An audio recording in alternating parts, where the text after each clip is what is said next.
ఓం శ్రీ గురుభ్యో నమ. ఓం శ్రీ మాత్రే నమ. ఏప్రిల్ నెలలో ద్వాదశ రాశుల వాళ్ళకి ఏ విధంగా ఉన్నాయో ఒకసారి తెలుసుకుందాం. తెలుసుకునే ముందు గ్రహగమనగతులు ఏ విధంగా ఉన్నాయో ఒకసారి తెలుసుకుందాం. ప్రధానంగా గురు మిథున రాశిలోను, రాహు కుంభరాశిలోను, కేతు సింహరాశిలోను, శుక్రుడు మేషరాశిలోను, రవి మీన మేషరాశిలో సంచారం చేయటం, శని కుజుడు బుధుడు మీనరాశిలో సంచారం చేస్తారు. ఇవన్నీ కూడా గోచారరీత్యా చెప్పబడే ఫలితాలు అంటారు. గోచారరీత్యా చెప్పబడే ఫలితాలు ఏ విధంగా ఉన్నాయో ఒక్కసారి మనం తెలుసుకుందాం. ఈ మాసంలో ఆర్థిక స్థితిగతులు, వృత్తి వ్యాపార ఉద్యోగాలు, ఆరోగ్యము, విద్య, అలానే ప్రధానంగా విదేశాలకు వెళ్ళటం, ఇలాంటివన్నీ కూడా ఏ విధంగా ఉన్నాయో ఒక్కసారి తెలుసుకుందాం. ఏప్రిల్ నెలలో మీనరాశి వాళ్ళకి రాస్యాధిపతి దశమాధిపతి అయిన గురువు చతుర్థంలో ఉండటం, అలానే రాశిలో రవి కుజ శని బుధగ్రహాలు ఉండటం, శుక్రుడు మళ్ళీ ద్వితీయ స్థానంలో ఉండటం వల్ల వివాహాది శుభ కార్యక్రమాలు, అలానే ఆర్థిక పరంగా ఉండేవి అనుకూలంగా ఉంటాయి. శుక్రుడు యొక్క బలం వల్ల ఫైనాన్షియల్ పరంగా రుణాలు తెప్పించుకుంటారు. ఆకస్మికంగా ధనలాభం, ఉద్యోగపరంగా అనుకూలంగా ఉంటుంది. భూమి భవనాలు సంబంధించిన విషయాల్లో కొంత ప్రమాదాలు జరగకుండా చూసుకోవాలి. కోర్టు సమస్యలు రాకుండా చూసుకోవాలి. దీర్ఘకాలిక వ్యాధులు ఉన్నవాళ్ళు కొంత జాగ్రత్తగా ఉండాలి. ఈ నెలలో మంచి విద్యార్థులకి నెల మధ్యలో కొంత శుభవార్తలు వచ్చే అవకాశాలు ఎక్కువ ఉంటాయి. జర్నలిజము, పరిశోధన మొదలగు చేసే రంగం వాళ్ళకు కూడా శుభప్రదంగా ఉంటుంది. ప్రేమ సంబంధాలు, వివాహ శుభ కార్యక్రమాలు ఫలించడం ఒకటి, అనుకున్న పనులన్నీ కూడా ముందుకు వెళ్ళే అవకాశాలు ఎక్కువ ఉంటాయి. కానీ తొందరపాటు ఆలోచన అయితే పనికిరాదు. కొన్ని విఘ్నాలు జరగకుండా చూసుకోవాలి. మానసికంగా కొన్ని చికాకులు లభించడం ఒకటి, వివాహ ప్రయత్నాల్లో స్తంభన తొలగిపోతుంది. వివాహ ప్రయత్నాలు సఫలీకృతం అవుతాయి. విద్యార్థులకు పోటీ పరీక్షల్లో కొంత ప్రతికూలం రాకుండా చూసుకోండి. విద్యా అవకాశాలను మెరుగుపరుచుకొని చాలా జాగ్రత్తగా కాన్సన్ట్రేషన్ మీద చదవండి. అలానే అనుకూలంగా ఉంటుంది. నూతన గృహ ప్రయత్నాలు సఫలీకృతం కావటం, అలానే రియల్ ఎస్టేట్ కన్స్ట్రక్షన్ రంగం వాళ్ళకు అనుకూలంగా ఉండటం, భూములు, ఇళ్ళు, గృహ ఉపకరణ వస్తువులు కూడా కొనుగోలు చేస్తారు. ఇళ్ళు అంటే ఆరోగ్యం అనేది మహాభాగ్యం. ఆరోగ్యపరంగా శ్రద్ధ పెట్టండి. First number 1 point. డబ్బులు వస్తున్నాయి కదా అని ఖర్చు చేయొద్దండి. డబ్బుల విషయంలో కొంత పొదుపు పాటించండి. అలానే 6వ స్థానంలో కేతు యొక్క సంచారం వల్ల అన్నదమ్ముల మధ్యలో సఖ్యత, తండ్రి నుంచి కానీ దాయాదుల దగ్గర నుంచి ఎక్కడైనా సరే ఆస్తులు కలిసి వచ్చే అవకాశాలు ఎక్కువ ఉంటాయి. ఆస్తులు కానీ డబ్బులు కానీ కలిసి రావటం అంటే కోర్టు సమస్యల పరిష్కారం జరిగే అవకాశాలు ఎక్కువ ఉంటాయి. కాబట్టి ఆరోగ్యపరంగా ఇబ్బందుల విషయంలో మాత్రమే జాగ్రత్త ఉండండి. మిగతా విషయాలన్నీ కూడా కొంత అనుకూలంగా ఉండే అవకాశాలు ఎక్కువ ఉంటాయి. ప్రేమ సంబంధించిన వ్యవహారాలు కానీ వ్యక్తిగతంగా కానీ కొంత అనుకూలంగా ఉండే అవకాశాలు ఉంటాయి. ప్రేమ సంబంధమైన విషయాలు కూడా కొంత జాగ్రత్తగా ఉండి ముందుకెళ్తే మీకు మంచి జరిగే అవకాశాలు బాగా ఎక్కువ ఉంటాయి. అంటే ప్రణాళికాబద్ధంగా రూపొందించుకొని ముందుకు వెళ్ళండి. విదేశాలకు వెళ్ళడం అనేది వాయిదాలు పడే అవకాశం ఖచ్చితంగా ఉంటుంది. నేను కొన్ని పరిహారాలు చెప్పబోతున్నా. ఆ పరిహారాలు మీరు పాటించండి. మీకు మంచి జరిగే అవకాశం ఖచ్చితంగా ఉంటుంది. ఈ నెలలో ప్రధానంగా కొన్ని రెమెడీస్ అనేవి చేసుకోవాలి. ఆ రెమెడీస్లో ఏ ఏ గ్రహాలైతే మనకు బాగలేదో ఆ గ్రహాలని మనం ప్రసన్నం చేసుకోవడం చాలా ప్రధానమైన విషయం. ఇవన్నీ కూడా నిజం చెప్పాలంటే ఏం భయభ్రాంతులు చెందాల్సిన పని లేదు. మీరు ప్రశాంతంగా ఉండండి. రాశిఫలం చూసిన వాళ్ళందరూ కూడా ప్రశాంతంగా ఉండి ఎక్కడైతే నెగిటివ్ ఉంటుందో దాన్ని మీరు పాజిటివ్ చేసుకొని ముందుకు వెళ్ళండి. అయితే ఇక్కడ నెగిటివ్ని పాజిటివ్ చేసుకోవటమే చాలా ఇంపార్టెంట్. ఎందుకంటే భయభ్రాంతులు చెందాల్సిన పని లేదు. ఎందుకంటే నిజం అనేది మీరు తెలుసుకోవాలి. నిజం తెలుసుకోలేకపోతే అబద్ధం అనేది చాలా మంచిది కాదు. అంటే లైఫ్ అనేది ఎప్పుడు కూడా అసత్య ధోరణిలో ఉండవు. సత్యంలోనే తెలుసుకోవాలి. సత్యంలోనే మనం ఏదైతే నిజాన్ని తెలుసుకున్నామో ఆ నిజంలో మనకి చెడు ఫలితాలు రావటానికి, చెడు ఫలితాలు ఈ నెలలో వస్తాయని మనం తెలుసుకున్న తర్వాత దాన్ని ఎలా మనం అధిగమించాలి, ఎలా అవరోధించాలి, ఎలా ఓవర్కమ్ చేయాలి అని తెలుసుకొని ముందుకు వెళ్తే నెగిటివ్ని మనం పాజిటివ్ చేసుకున్నట్టే. అంటే స్త్రీయ లోపం పెరుగుట పెద్ద విద్య, లోపం ఎరిగిన వాడే పూర్ణుడవుతాడట. మనలో లోపాలని మనం చక్కగా సవరణ చేసుకున్నాం అనుకోండి, మనం ముందుకు వెళ్ళినట్టే మనం. అయితే ఇక్కడ ప్రధానంగా కొన్ని సమస్యలు ఉంటాయి. ప్రతి వాళ్ళకు కూడా ఆర్థిక పరంగా ఉండే సమస్యలు ఉంటాయి. ఆర్థిక పరంగా ఉండే సమస్యల్లో ఇక్కడ గురువు కారణం అవుతాడు. అంటే గురువు 80% ఉంటే శుక్రుడు 20% ఉంటాడు. ఆ గురువు యొక్క దోషం పోవడానికి తప్పకుండా దత్తాత్రేయ స్వామి యొక్క కవచాన్ని కానీ దత్త కవచాన్ని కానీ, అలానే మనం ప్రధానంగా యక్షాయ కుబేరాయ వైశ్రవణాయ ధనధాన్యాధిపతే ధనం ధాన్యం సమృద్ధిమే దేహిమే దాపైస్వ అనే మంత్రాన్ని, గోవుని సేవ చేయటం ఒకటి, విద్యార్థులకు పుస్తక దానం చేయటం వల్ల ఈ గురువు యొక్క దోషం పోతుంది.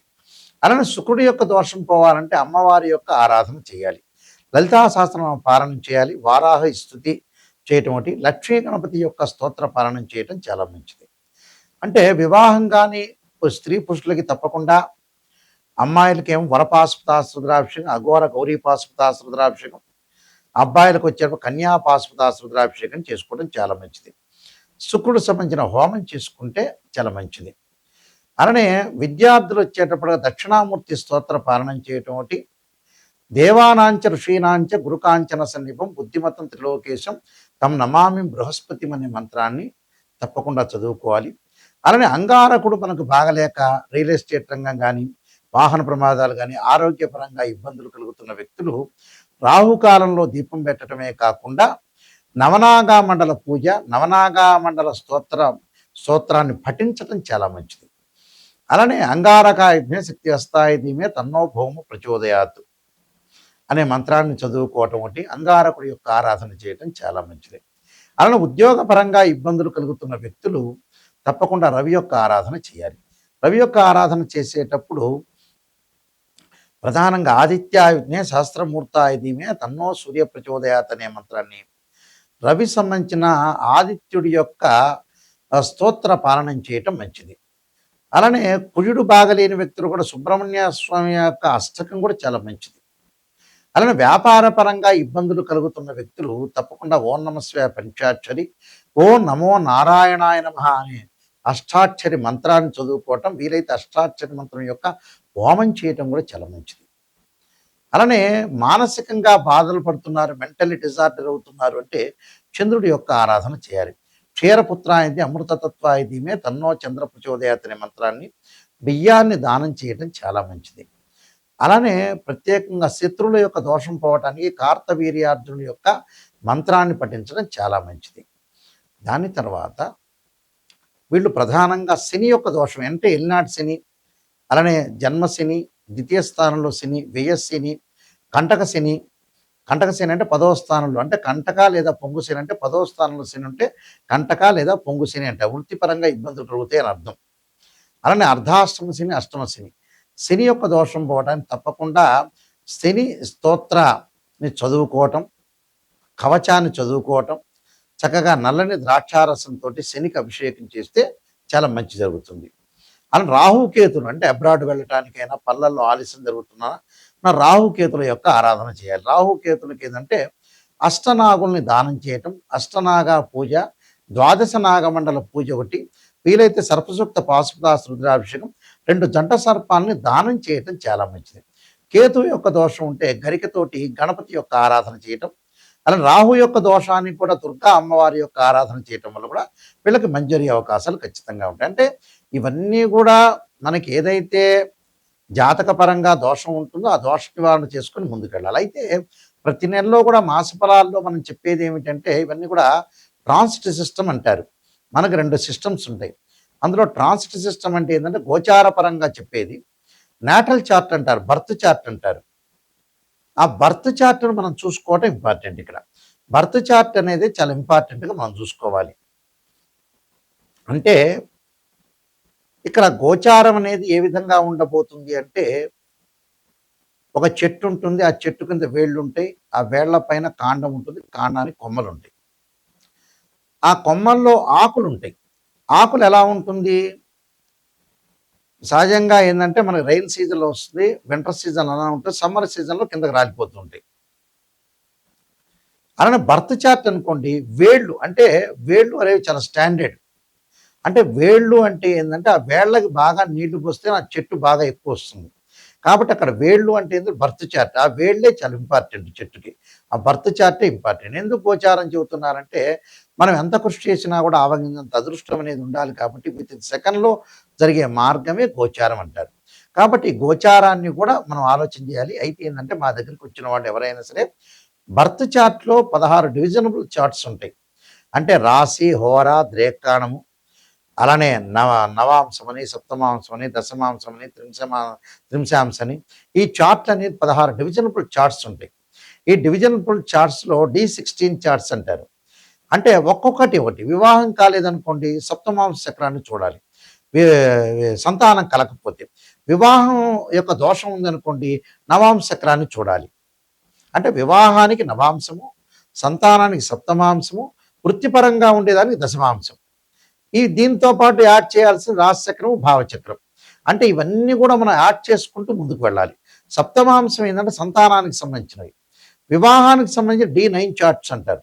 అంటే ఈ చార్ట్స్ అన్నీ కూడా తల్లిదండ్రులకు ఏ విధంగా ఉండబోతుంది, మనకి ఎప్పుడు వివాహం అవుతుంది, ఆర్థిక స్థితిగతులు ఎలా మెరుగుపడతాయి, ఫైనాన్షియల్ పరంగా ఎలాంటి డెవలప్మెంట్, ఎంప్లాయ్మెంట్ పరంగా ఏ విధంగా ఉండబోతుందని మన లగ్నకుండలో రాశిచక్రంలో ద్వాదశ భావాల్ని అనాలిసిస్ చేయాలి.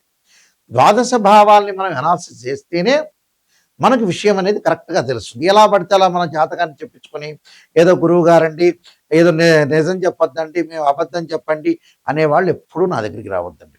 నిజాన్ని తెలుసుకొని బాగుపడే వాళ్ళు మాత్రమే నాయకంటి మల్లికార్జున శర్మ గారి దగ్గరికి రావాలి. ఎందుకంటే నిజం తెలుసుకుంటేనే మీ వల్ల మిమ్మల్ని మేము సేవ్ చేయగలుగుతాం. మీరు బాగుపడే అవకాశం ఉంటుంది. ఏదో నిజాన్ని తెలుసుకోకుండా ఎవరో గురువు గారిని సంప్రదించి నిజం చెప్పండి, నాకు నెగిటివ్ వద్దండి, పాజిటివ్ చెప్పండి అంటే ఏందో పాజిటివ్ చెప్పడం, జరిగేది ఏదైనా జరుగుతుంది. మనం చెప్పినా చెప్పకపోయినా జరిగేది ఏదైనా జరుగుతుంది. కానీ నిజాన్ని తెలుసుకున్నాం అనుకోండి, ఉదాహరణకి మనం చాలా జాగ్రత్త పడే అవకాశం ఉంటుంది. అందువల్లే స్త్రీయ లోపం మెరుగుట పెద్ద విద్య, లోపం మెరిగిన వాడే పూర్ణుడవుతాడట. చెప్పంగానే జరగదు. గుర్తుపెట్టుకోండి. నిజాన్ని తెలుసుకున్నారనుకోండి మనం సూపర్ స్టార్స్ అయిపోతాం. అలాంటి విషయాలు తెలుసుకొని మనం ముందుకెళ్తేనే లైఫ్ అనేది ఉంటుంది. నేను 14 పుస్తకాలు, 15 పుస్తకాలు రాశాను. కాలసర్పయుగము, కాలసర్పయుగ చంద్రిక, రాహుకేతులు, ఛాయాగ్రహాలు, పుత్రగణపతి వ్రతము, సర్వదేవతా గోత్రములు పార్ట్ 1, పార్ట్ 2, స్వప్నశాస్త్రము, దాంతోపాటు నవగ్రహ దోషాలకి తొలగిపోవడానికి దశమహావిద్యల యొక్క స్తోత్ర పారణ, అమ్మవారి యొక్క పారణాలు, అలానే బృహత్ పరిహార సింధు, దాంతోపాటు ప్రత్యేకంగా వివాహ మార్తాండము, జాతక చంద్రిక, ప్రొడక్షన్ ఆఫ్ ఆస్ట్రాలజీ, ఇలాంటి నెంబర్ ఆఫ్ ఆస్ట్రాలజీ బుక్స్ రాశాను. ఇవన్నీ కూడా రాజమండ్రి మోహన్ పబ్లికేషన్ వారి దగ్గర దొరుకుతాయి. కావాల్సిన వాళ్ళు మమ్మల్ని కూడా మీరు సంప్రదించవచ్చు. అయితే జాతక పరంగా ఏంటంటే క్లారిటీ తెలుసుకోవాలి. అలానే మా వెబ్సైట్ ఉంటుంది. www.nayakanti.com కానీ, nayakanti.in కానీ. ఎవరైనా సరే నిజాన్ని తెలుసుకునే వాళ్ళు మాత్రమే నాకు ఫోన్ చేయండి. నా స్క్రీన్ మీద స్క్రీన్ మీద స్క్రోలింగ్ అవుతున్న నెంబర్ ఉంటుంది. ఆ నెంబర్కి మీరు కాల్ చేసి మీరు తెలుసుకోండి. మీ అందరికీ కూడా ఏ డౌట్ ఉన్నా నా నెంబర్కి పర్సనల్గా నా నెంబర్కే వస్తుంది. నా నెంబర్కి మీరు ఫోన్ చేయండి. మీరు బాగుపడాలనుకునే వ్యక్తులు మాత్రమే నాకు ఫోన్ చేయండి. టైం పాస్ అయిన వాళ్ళు, ఊరికి మాట్లాడదాం అనుకునే వ్యక్తులు ఫోన్ చేయొద్దండి. అయితే మాట్లాడొచ్చు, దాని తప్పు లేదు. నిజాన్ని తెలుసుకోవాలి, నేను బాగుపడాలి, నాయకంటి గారి దగ్గరికి వెళ్ళి నేను బాగుపడాలి అనే వ్యక్తులు మాత్రమే మీరు ఫోన్ చేయండి దయచేసి. మీ అందరికీ కూడా మంచి జరగాలని శ్రీ పరమేశ్వరుడి యొక్క కరుణాకటాక్షం ఉండాలని ఆశిస్తూ సర్వే జన సుఖినో భవంతు.